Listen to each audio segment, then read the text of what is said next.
mon reste, j'espère que vous allez bien, j'espère que vous avez la paix, vous avez l'harmonie, vous avez la santé, vous avez le bien-être, parce que c'est le plus important, mes corazones. Et j'espère que vous mettez tout de votre côté, vous mettez tout de bon de votre côté, écartez tout ce qui est négatif dans votre vie, écartez tout ce qui vous apporte le négatif dans votre vie, parce que en 2018, dites-vous que c'est la nouvelle année et vous devez attirer rien que les ondes positives. Alors si vous avez du négatif dans votre vie, mes chéris, faites l'effort d'écarter ce négatif, afin que l'année 2018 soit une année pour vous.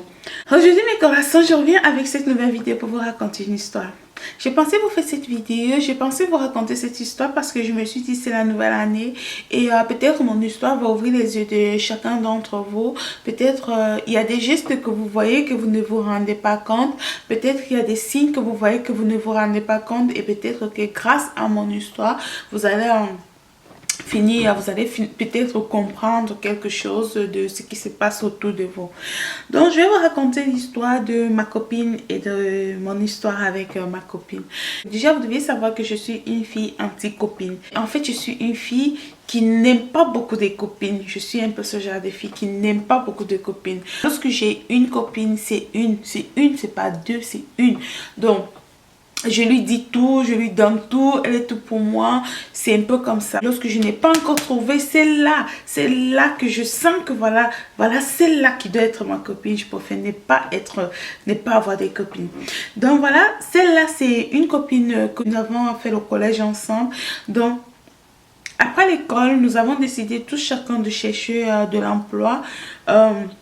Nous avons commencé à travailler, nous étions du même pays, c'était ma meilleure copine, elle était tout pour moi. C'était ce genre de copine là que quand je ne la vois pas, je suis pas à l'aise. Je lui disais tout ce qui me passait par la tête, je lui disais tout ce que j'avais, que ce soit de ma famille, que ce soit de ma vie, que ce soit de mon entourage, tout je lui racontais, elle était tout pour moi. Je sais pas si vous avez déjà eu ce genre de copine là, donc vous sentez qu'elle est une partie de vous en fait, parce que j'avais tout ce que je savais, je lui disais tout ce que j'avais dans la tête, je lui disais. Et c'était pareil pour elle en fait. Donc nous étions vraiment unis. Quand on parlait d'elle quelque part, on parlait de moi. C'était un peu ce genre de relation que nous avons. Alors tout commence lorsque je rencontre un monsieur au nom de Hervé dans mon lieu de service. Le monsieur il me dit voilà, il veut de moi et tout. Alors nous donnons rendez-vous le soir. Il propose qu'il va venir me chercher pour que nous allons manger quelque chose au restaurant. J'appelle ma copine, je lui dis voilà, j'ai rencontré un monsieur, voilà comme ça. Il m'a invité au restaurant le soir. Je lui dis écoute, si tu veux voir le monsieur, viens à la maison le soir, comme ça qu'il va venir me chercher, tu vas le rencontrer. Donc le soir, ma copine elle est venue bien avant l'arrivée du monsieur. Lorsque le monsieur est arrivé, je n'étais pas encore prête, je suis allée m'apprêter dans la chambre, je les ai laissés au salon. J'ai fini de m'apprêter. Donc au moment où on veut sortir, le monsieur il me dit voilà, pourquoi on ne part pas avec ta copine? Pour moi j'étais trop contente, j'étais super contente parce que je savais que lorsque bébé elle était là, elle animait en fait. Elle était là, elle faisait rire, on était bien. Parce qu'elle lançait toujours des intrigues, elle lançait toujours, c'était bien, j'aimais quand elle est là. Mais personnellement, je ne pouvais pas proposer parce qu'on n'était pas en fait comme ça. Il fallait que le monsieur il propose, il ne propose pas, non. Entre parenthèses, je ne trouvais pas ça normal, ok. Donc voilà, alors nous sommes sortis. La première des choses que j'ai remarqué qui m'a un peu semblé bizarre, c'était que, en fait, lorsqu'on avait l'habitude de sortir avec quelqu'un qui nous invitait, c'était toujours bébé qui animait, c'était elle. Voilà. Elle faisait en sorte que les gens ne se sentent pas mal à l'aise en fait. Mais ce soir-là, par contre, j'ai remarqué bébé, elle était très calme, elle était très sérieuse, elle était très, très sérieuse. Elle ne disait rien. Je me suis dit, pourquoi elle est comme ça? Bon, peut-être qu'elle n'est pas dans son assiette, ça peut arriver, c'est pas tous les jours qu'on est de bonne humeur. Donc, nous sommes arrivés au restaurant. Un autre truc aussi que j'ai remarqué, d'habitude, lorsque nous allons au restaurant, on aimait bien commander les gambas, les langoustes ou les crevettes. Mais ce jour-là, bébé n'a pas commandé les langoustes ni les crevettes. Elle a commandé un plat moins cher. Pour des gens qui vivent en Afrique, vous savez que des gambas, des langoustes, ça coûte un peu cher dans les restaurants. Donc moi, personnellement, j'aime bien manger ça dans les restaurants. J'ai aimé dès la première fois que j'ai goûté ça dans un restaurant. C'était ça que je mangeais chaque fois que je partais au restaurant. Et c'était pareil pour elle. Mais ce jour, non, ma copine, elle a pris un plat très moins cher.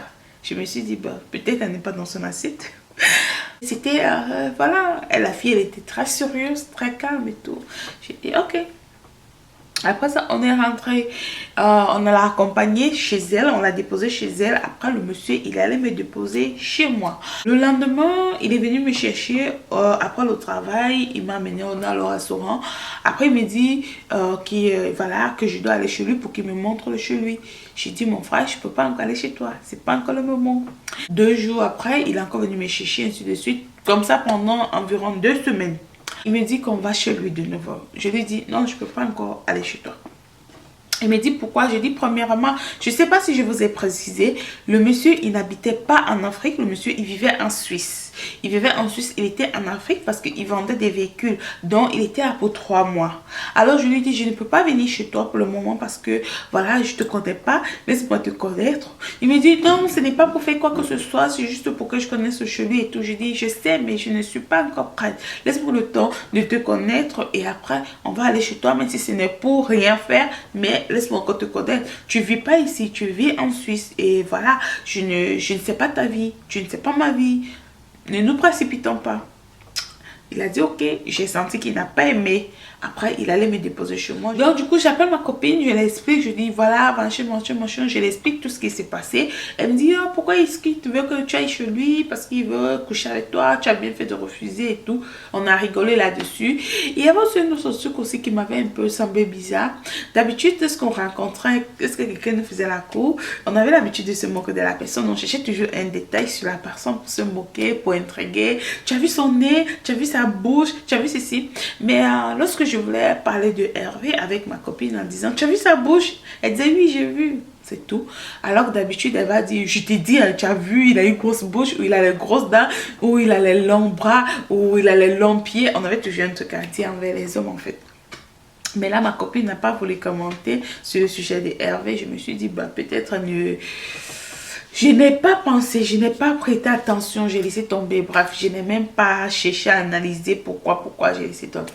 Donc, le lendemain, Hervé ne m'appelle pas, il ne m'appelle pas. 2 jours, Hervé ne m'appelle pas, il ne me fait même pas le message. Je dis, moi aussi, s'il ne m'appelle pas, je ne vais pas l'appeler. C'était un peu ça, j'étais un peu trop orgueilleuse. 2 jours après, je dis à ma copine, est-ce que tu sais que le connard là, il ne m'appelle pas parce que j'ai refusé d'aller chez lui et tout. Elle me dit, tu as bien fait. Je dis, ah, mais même les messages, il ne m'envoie pas. Donc lui, il voulait juste m'amener chez lui pour sortir avec moi et après me laisser. Il est malade. Donc je parle comme ça avec ma copine. Elle me dit tu as bien fait et tout. Je reste. Mais ce qui était aussi bizarre, c'est que ma copine aussi, elle avait ralenti ses coups de fil. Ma copine, elle ne passait pas, bébé ne passait pas une journée sans m'appeler. Mais là, une semaine est passée, le monsieur ne m'a pas appelé. Et pendant les 1 semaine, bébé non plus ne m'a pas appelé. C'est qu'elle ne faisait jamais.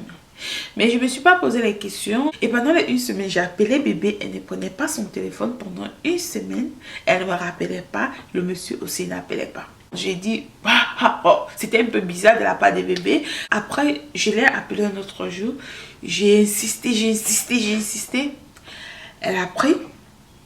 Et je lui ai dit, écoute, pourquoi est-ce que je t'appelle, tu ne prends pas ton téléphone? J'allais déjà me diriger chez toi parce que j'étais inquiète. Elle me dit, non, je ne prends pas parce que je suis un peu occupée, je travaillais et tout. Mais après le travail, pourquoi est-ce que tu ne m'as pas rappelé? Non, je ne t'ai pas rappelé, j'ai oublié. 1 semaine, tu as oublié, bébé. 1 semaine. Ok, c'est pas grave. J'ai laissé tomber. 2 jours après, bébé, elle ne m'appelle pas comme ça. C'est toujours la même chose. J'ai dit, oh. Alors, du coup, je l'appelle. Je lui dis, bébé, qu'est-ce qui ne va pas? Est-ce que j'ai fait quelque chose qui ne t'a pas plu? Est-ce que j'étais offensée? Qu'est-ce que je t'ai fait? Elle me dit rien. Je dis, mais pourquoi est-ce que tu ne m'appelles pas? Je t'appelle, tu ne prends pas le téléphone. Tu ne me rappelles pas. Qu'est-ce que je t'ai fait? Elle me dit, non, rien, c'est juste que je suis occupée. Tu es occupée, qu'est-ce que tu fais? Tu me dis tout, mais là, tu ne me dis rien. Elle dit, je te rappelle. Elle me raccroche le téléphone. J'ai dit, ok. Je sais pas. Je reste. J'attends. Bébé ne m'appelle pas. Le lendemain, ma copine ne m'appelle pas. Je l'appelle. Ça va directement au répondeur. Je dis, ça, c'est pas normal. Je prends ma voiture. Je démarre la voiture. J'arrive chez elle. Déjà, la première des choses que j'ai remarqué, c'est que sur le parking de bébé, il y avait la voiture, une voiture qui ressemblait à la voiture de Hervé. Mais je me suis dit non, beaucoup de voitures se ressemblent. Déjà, je n'avais pas sa matricule, donc ça peut ne pas être sa voiture. Je suis allée, puisque j'avais les clés de bébé. J'ai mis la clé sur la porte. J'ai ouvert la porte. À l'intérieur, la porte était bloquée. Ce qui veut dire quoi? Ce qui veut dire qu'il y avait une personne à l'intérieur. J'ai commencé à frapper la porte. J'ai dit, bébé, ouvre la porte, je suis là. La porte est bloquée à l'intérieur. Ma copine n'ouvre pas la porte. Je frappe la porte, ma copine n'ouvre pas la porte. J'ai dit, oh, ok. Si elle n'ouvre pas la porte, c'est parce qu'elle ne veut pas. Mais elle est à l'intérieur. La porte ne peut pas être bloquée à l'intérieur s'il n'y a personne. Donc du coup, j'ai compris qu'elle ne voulait pas me parler. Je suis rentrée. Je l'ai laissé un message vocal. J'ai dit, bébé, je ne sais pas ce que je t'ai fait. Je ne sais pas où je t'ai blessé. Mais si un jour mais si un jour tu décides de m'en parler, tu sais où me trouver. Donc je l'ai laissé un message vocal. La fille ne m'a pas rappelé. Une semaine, 2 semaines, 3 semaines, 1 mois. Ma copine ne m'a pas rappelé. J'ai attendu 1 mois, je l'ai rappelé. Rien. Elle ne prend pas. J'ai encore laissé le message. J'ai dit, bébé, dis-moi ce que je t'ai fait. Dis-moi qu'est-ce que je t'ai fait. Ma copine ne m'a jamais répondu.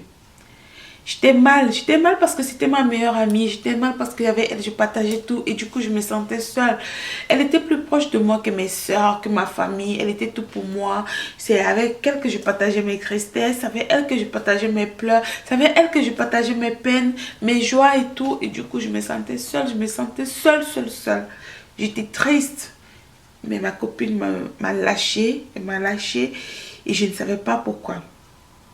Alors, 2 mois après, je suis au travail. Je vois quelqu'un que nous connaissait ensemble, quelqu'un qui nous connaissait, qui vient me dire, oh amour, je dis oui. Dis-moi un peu, le mariage de bébé c'est pour quand? Je dis, le mariage de bébé? Elle dit oui. Je dis, je sais pas. Bébé se marie? Elle dit, mais c'est ta copine, comment tu sais pas? Je dis, non, je sais pas, ça fait un bon bout de temps. Il dit, mais elle s'est mariée avec qui? Mais avec le Suisse, le monsieur de la Suisse. Monsieur de la Suisse? Elle dit, mais tu sais pas, le monsieur riche qui vend les véhicules là. Quoi? Attends. Bébé, elle se marie avec Hervé. La fille me dit, elle ne connaît pas le nom du monsieur. J'ai dit, c'est pas possible. Non, c'est pas possible. C'est pas lui. Non, ça peut pas être lui. Je prends mon téléphone, j'appelle à ma copine, elle ne prend pas le téléphone. Je l'appelle avec un numéro de ma collègue. Elle prend. Je dis, bébé, je t'appelle à mon téléphone. J'ai vu que tu as refusé de prendre. Je veux juste que tu me poses une question. Tu me donnes une réponse. J'ai une question à te poser. Tu t'es mariée avec qui? Elle ne répond pas. J'ai dit, bébé, tu te maries avec qui? J'ai appris que tu te maries. Avec qui? Elle ne répond pas. Elle me raccroche le téléphone. J'ai senti comme si la terre s'écoulait sur moi en fait. Comme si mon monde s'écroulait. Comme si ma vie s'écroulait. Je me suis sentie mal. Je ne sais pas si vous avez déjà eu ce genre d'amitié là où vous voyez cette personne comme si elle était une partie de vous en fait. Cette personne est plus importante que votre homme. Cette personne est plus importante que votre famille. Cette personne est plus importante que votre soeur. Je sais pas. C'est bizarre mais c'était un peu ça. Elle était très importante pour moi. Et je me suis sentie mal, je me suis sentie déprimée, je me suis sentie très mal ces moments-là. Je n'étais pas convaincue que c'était erreur parce qu'elle ne m'avait pas donné la réponse. Et d'une part aussi, j'avais des doutes parce qu'elle ne m'avait pas répondu. Mais je suis restée tranquille. Et quelques temps après, j'ai revu ma copine 2 mois après. J'étais dans un taxi. J'ai demandé au taxi de s'arrêter. Elle aussi, elle attendait le taxi. Donc, elle est montée et puis on s'est retrouvés dans ce taxi-là. Et elle était bizarre, elle avait l'air changé. On dirait qu'elle était enceinte. Et du coup, j'ai dit, on était assis, personne ne parlait à l'autre dans le même taxi. Vous imaginez un peu, personne ne disait rien à l'autre, on était comme des inconnus. Je n'ai pas pu supporter ça et je lui ai dit, bébé, tu vas bien?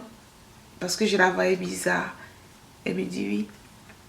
Et elle avait la salive plein la bouche en fait.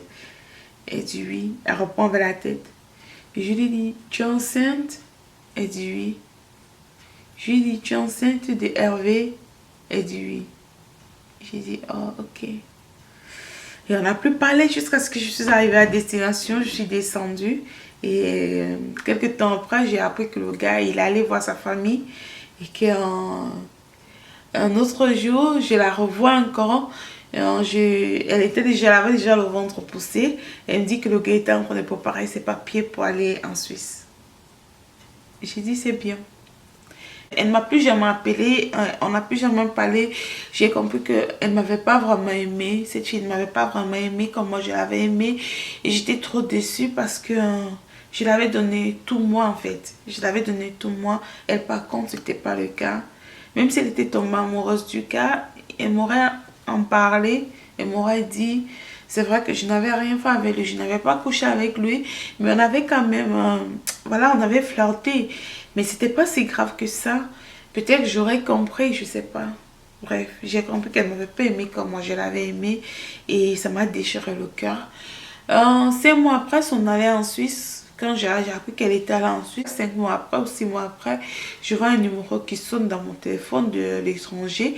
Quand je prends, c'est le monsieur, c'est son mari qui me dit bonjour, amour. Je dis bonjour. Et il me dit c'est Hervé. Je dis oh, Hervé. Qu'est-ce qu'il y a? Ça va? Bébé, elle va bien? Elle me dit oui, elle va bien. C'est juste que franchement, je regrette ce que j'ai fait. Je me suis trompée. Elle m'a montré notre visage au début. Vraiment, elle est invivable et tout. J'ai dit non, non, non. Elle n'est pas invivable. Je pense que c'est les hormones. On dit que quand une femme est enceinte, elle a les hormones, peut-être c'est ça. Il dit non, elle n'est pas ce que je croyais, c'est vraiment pas bien, je pense que je vais divorcer, machin. Et pourquoi tu me dis ça? Je lui ai demandé, pourquoi tu me dis ça? Ça m'intéresse pas. Ça m'intéresse pas. Ok, excuse-moi, ça m'intéresse pas. Et j'ai raccroché mon téléphone. Je sais pas si j'avais bien fait ou j'avais mal fait, mais je n'ai plus jamais cherché à joindre ma copine là. Je n'ai plus jamais cherché à l'appeler. Juste que je vous raconte cette histoire aujourd'hui. Et voilà. En fait, je vous la raconte parce que je voudrais que vous sachiez que vous devez faire attention aussi. C'est essayer de... C'est vrai qu'il y a des vrais amis. Il y a des vrais amis parce que après elle, je suis restée à un moment. Je ne voulais pas d'amis. Je ne voulais pas d'amis. Déjà, je ne suis pas trop amie. Et après, j'ai rencontré une autre fille qui était mon aînée de 4 ans. Elle était la meilleure des grandes sœurs que j'ai pu avoir. C'est elle qui m'a située en fait. Fais pas ceci, fais ceci, va là-bas, fais comme ça. Pourquoi tu as fait ça? Pourquoi tu n'as pas fait ça? Elle me respectait beaucoup. Elle connaissait quand ce que j'aime. Elle connaissait mes mauvaises humeurs, mes bonnes humeurs, mes bonnes humeurs. Et on a gardé une très très très bonne relation. Elle était ma meilleure copine, elle était ma grande soeur. Jusqu'à ce que je vienne aux États-Unis, on a eu des vies différentes. Un peu par rapport avec des années, nos vies ont un peu changé. Je suis devenue parent, mais on a gardé cette relation-là. Elle est ma meilleure copine. J'ai aussi réussi à la faire confiance aussi. Avec le temps, j'ai eu du mal à le faire. Peut-être que c'est une amitié de combien? 7 ans. J'ai eu du mal à lui faire confiance, mais finalement, avec tout ce qu'elle m'a montré dans la vie, j'ai compris qu'elle était la meilleure. Et après, j'ai rencontré une autre aussi ici qui me dépasse aussi de 8 ans, qui est aussi devenue ma meilleure copine, avec qui je partage aussi presque tout. Bref, c'est pour vous dire que c'est vrai que vous devez juste faire attention des gens qui vous entourent. Essayez de voir des réactions, essayez de parler. Quand ça ne va pas, vous constatez que vraiment, vous n'êtes pas sûr à 100% avec cette personne. Qu'est-ce que je vais vous dire? Évitez juste cette amitié-là. Il y a des amitiés qui tuent, il y a des amitiés qui blessent, il y a des amitiés qui déchirent en fait. Donc c'est un peu ça que je voulais partager avec vous aujourd'hui. C'est depuis ce temps-là, avant d'être vraiment comme ça avec une fille, il faut vraiment que... C'est vrai que peut-être parce que elle, je ne l'ai pas beaucoup connue aussi parce qu'en fait notre amitié a commencé dès toute jeune. Donc ce qui fait qu'au fur et à mesure, chacun développait en elle d'autres, comment je vais dire, d'autres sentiments en fait, tu vois.